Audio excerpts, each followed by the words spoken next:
Hi, everyone. It's Dolly Curtis, and we have some really wonderful gentlemen in the studio tonight. To my left is Hugh Karraker, who is the person who's held on to this wonderful story of his great-grandfather, which we're going to tell you about in a minute. And then next to him is the actual filmmaker who did a splendid job. John, hats off to you. You did a great job. On the end of our mics, we have Marc Huberman, who I've known for many years, in many different hats, from musician to a yoga person. And now he's doing a lot of publicity on this fabulous project. So where do we begin? I think we begin just a little bit, Hugh, about what started. I mean, you and I have worked on this before. I've been aware of it. About 10 years ago, we started this movie, and now it's out and about.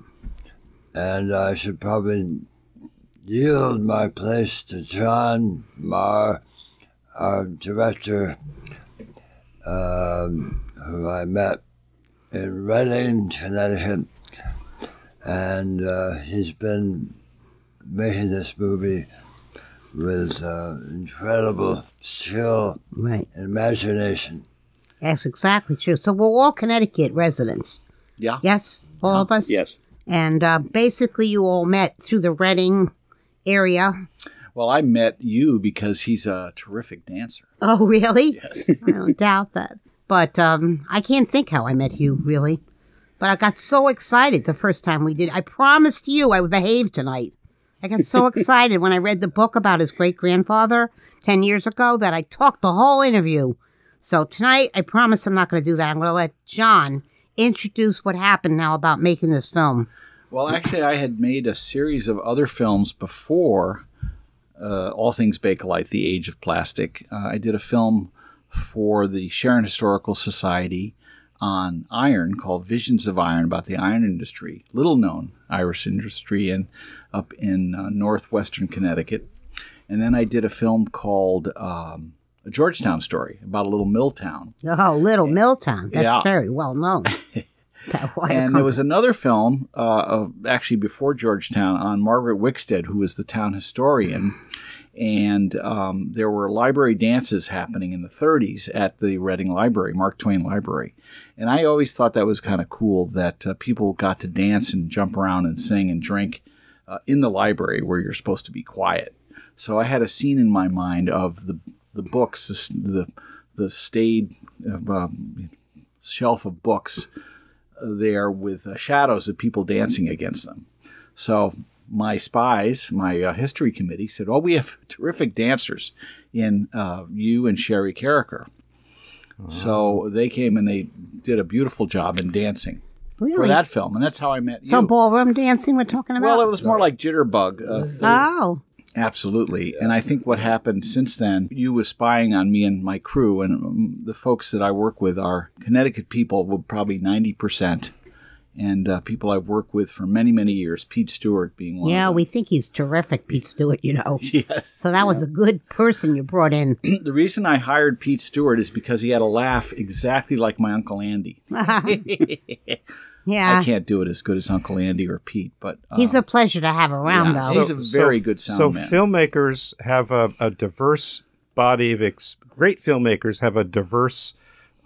body of experience that they can draw on to pull things together. They have extraordinary fund of knowledge, and you have a background in many different areas of science and geology and social dancing to put together this program about Hugh's great-grandfather who invented the first synthetic object. And I find it hard to believe that in the thousands of years of human history that hasn't happened, but I've never heard the term Fourth Kingdom before. Yeah, and that comes up in the film. Yeah, yeah.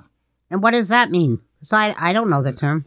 Well, the kingdom of four kingdoms: animal, vegetable, and mineral. Right. Right. Yeah, exactly. The fourth kingdom. And the fourth kingdom being where man starts to rearrange nature. Right.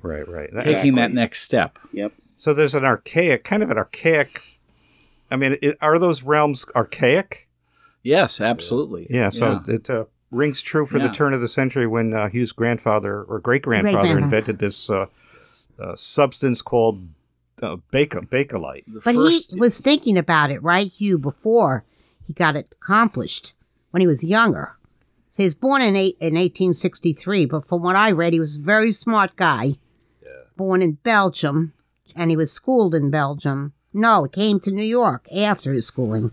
No, he was schooled in Belgium and graduated magna cum laude I read from that. the University of Ghent.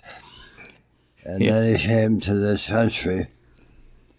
Because he was employed in the photography business. Yeah, well, he wanted to make it big.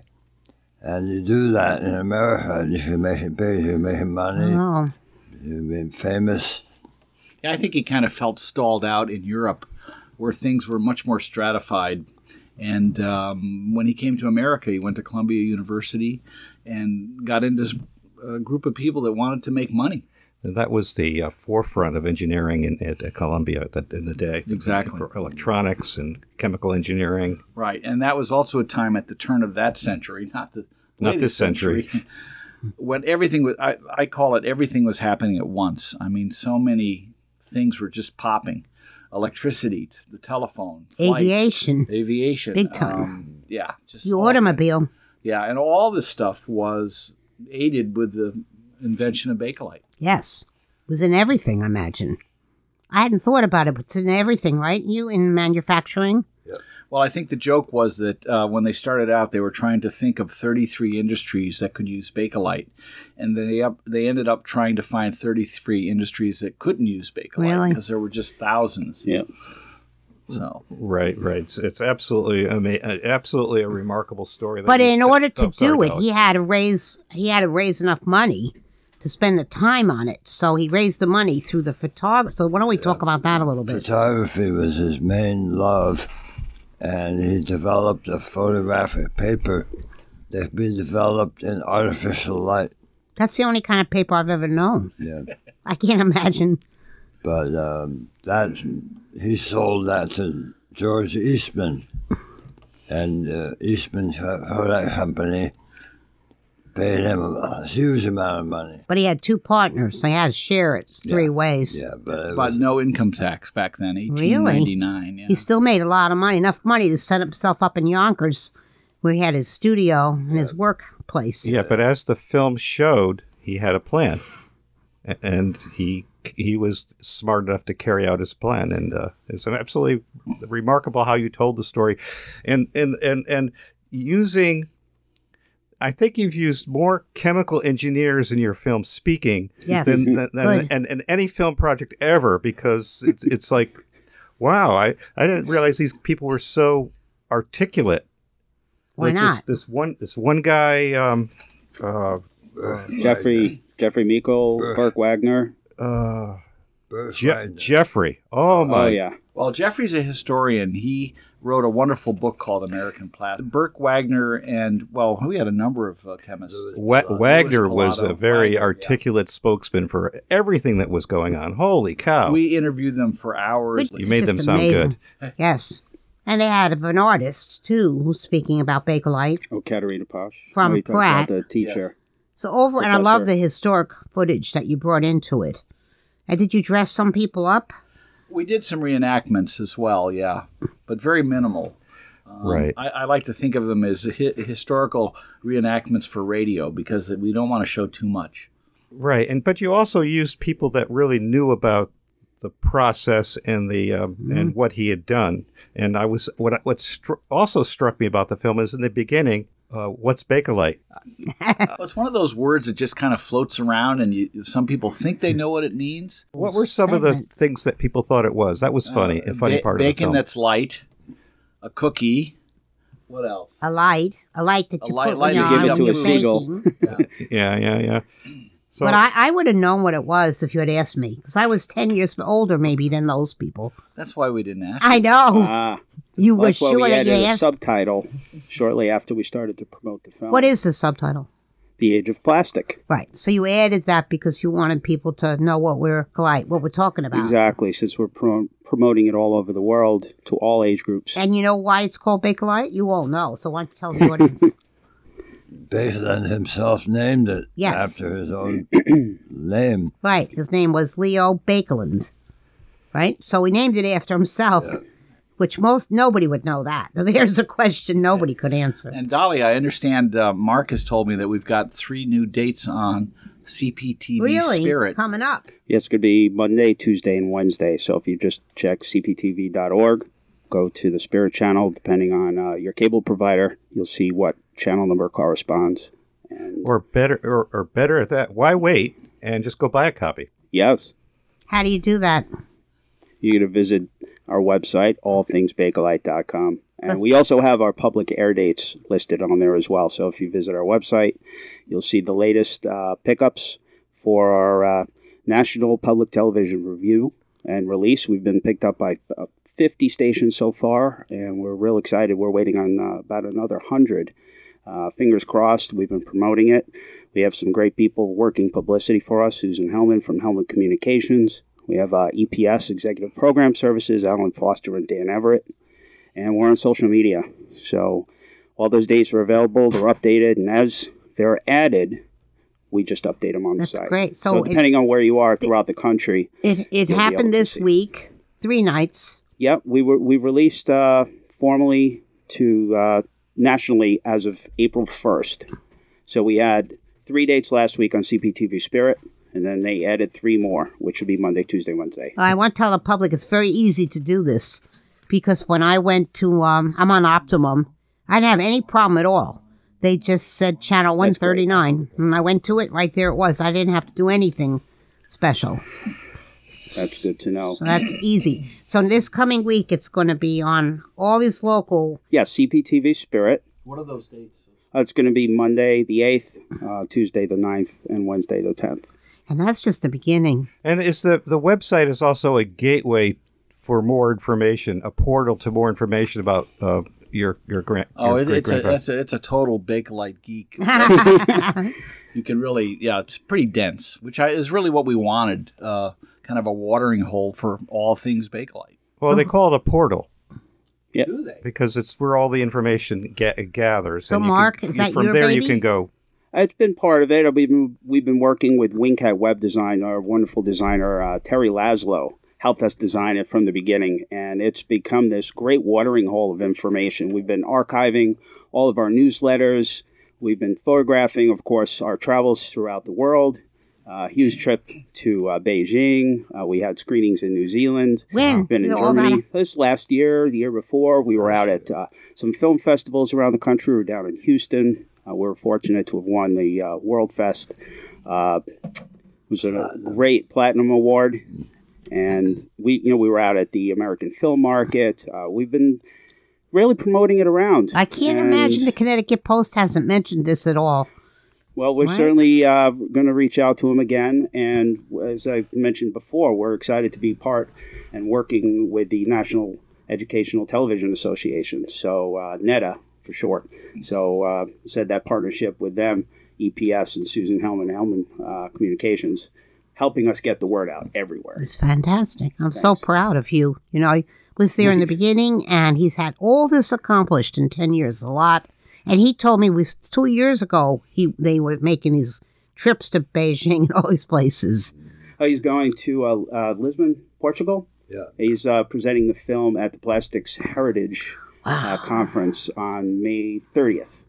So it's a totally American nice road trip. Invention and patented in America, right? So it's a great story. Well, it's really a great story of immigration as well. Yes, because here's definitely. a guy who just didn't feel he even fit in his native land of Belgium, came to America. Well, and he made it happen. had some personal issues that, he married the professor's daughter. Oh, right. He had to get away from the father-in-law. Had to get the heck out of town. So America was the goal there. America was the way to go. Couldn't get any further. Oh, he wasn't thrilled about having his father-in-law, telling him what to do all the time. That could be hard. If anyone has a question about science or engineering or plastic, Bakelite, if you had any experience, do you know what Bakelite is? Did you know what Bakelite is? We've had an open phone. We can take a call at 336-9756 if you want to join the panel. I have a question for Hugh or or Dolly about what we're talking about tonight, because it's very interesting. I can't think of all the questions. I only have one piece of paper. One of the reasons it took us so long to make this film was that we did a lot of research, in-depth research. We had some 68 journals that Leo wrote. Yes, which were a part of the film. Yeah, and that really helped us, kind of guided us through a lot of his personal thoughts and how he felt about things. Really, you really got a sense of who he was in that. That was a good. You showed him in the film writing at his desk. Right. That he would write every day. Oh, every day. The guy would have been hell on Facebook because he wrote every day. Kept a journal, and Hugh's mom, well, the other generations before Hugh kept those journals, kept moving it forward. Yeah. Also in the film, aside from the people in the chemical, the engineers and research scientists that spoke eloquently, a lot of Leo's family spoke, which I thought was remarkable. Doing some of the narration, Hugh was in the narration. Paula Peterson, that was his great granddaughter. My cousin. Your cousin. Right, yes, I thought so. This is very. That really cemented the film together. At least for me, made it a. And you did get a sense that he was this nice guy who lived happily ever after with billions of dollars in the bank. He was thoughtful about things and thoughtful about his place in the world, and was a strange, like most really good engineers, a strange bird. Yeah, he was a bit of an eccentric. What would that be? How would that manifest itself? He ate his dinner from a can. He ate beans from a can. Now, this is a guy who was at the time a multimillionaire. Yeah, and he says so. He would sit on I saw him sitting on a table eating. Well, that was a portrayal, but eating beans from a can. But he would actually do that. Yeah, everything he ate from a can. It said. Well, cans are bad for you too. He also, in later life, became a botanist and learned how to grow fruit trees. He developed new fruits and vegetables with a friend of his named David Fairchild from Florida. And he was a famous worldwide known botanist. So he was into genetic engineering also. Another thing he did, on a hot day, he would walk into his pool fully clothed. Why? So he'd be wet, soaking wet, and and let himself dry. Him off. But he wasn't a clown. No. Very serious. Right. Like I think of someone walking into a pool with a suit of white clothes or suit of clothes as being clownish. Oh. No, or wearing a tree crown because he's the king of his island.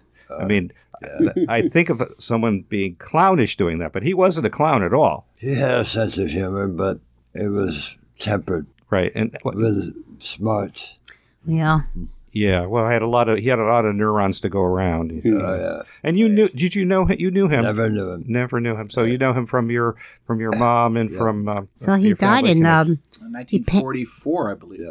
Which was pretty long life because he was born in 1863. You have to get the dates right. 80 years old. 88? 80 years 80, yeah. He also has this patent from 1907. That's important. The Bakelite patent.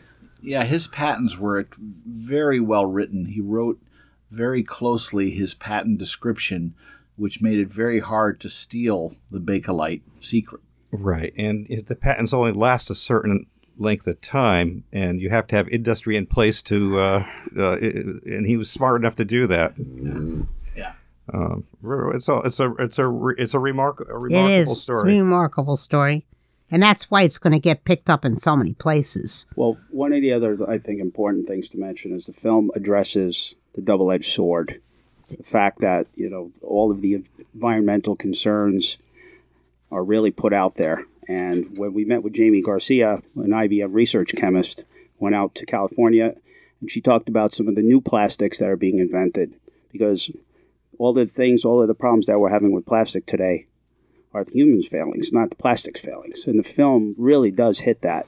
And we're hoping, again, to take that out there and talk about it at different conferences and events around the world, as we've started and we continue to do. There's almost like 3 phases that we've gone through with plastic, which we kind of touch in the film.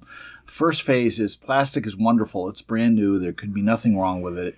All these wonderful things made that are actually pretty inexpensive to purchase. Yeah, then we go into our phase 2, which is plastic is terrible.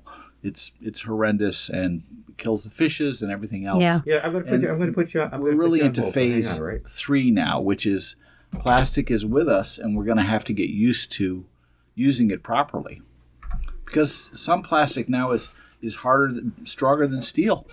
We have a call. Oh. And you have a question for our panel, or something to say? Not so much a question, but just to comment on it. I'm 71, and I realize now that Bakelite was all around me as a kid and on through.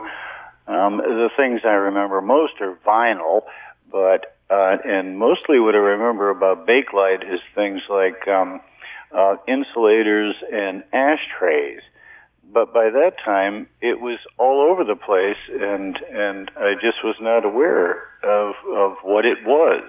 It shattered. That's true. You could break it fairly easily, but it was you could heat it and then put hot things in it and run electricity past it, and it was cool that way. So I just it flips me out that by the time I really was aware of plastics, we'd already gone to vinyls and other kinds of plastics, and they were everywhere too. So they were everywhere, even more prolific, in my view, than was Bakelite. But in the past, from 47 on through, Bakelite was all around me, and I didn't even realize it.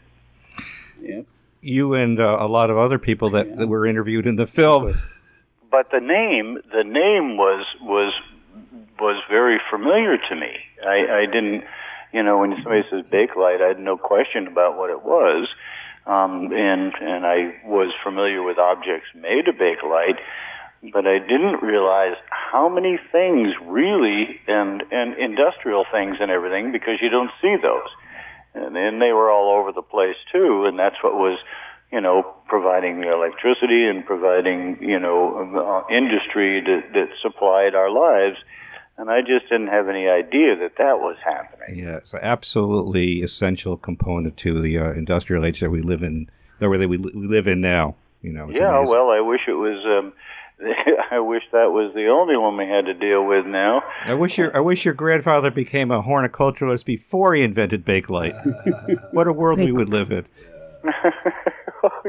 You have to really give a lot of credit to Hugh Karraker, because he held on. It was his relative, and he stayed with this focus for a good decade or longer, and he made it happen, or you people would never have known about.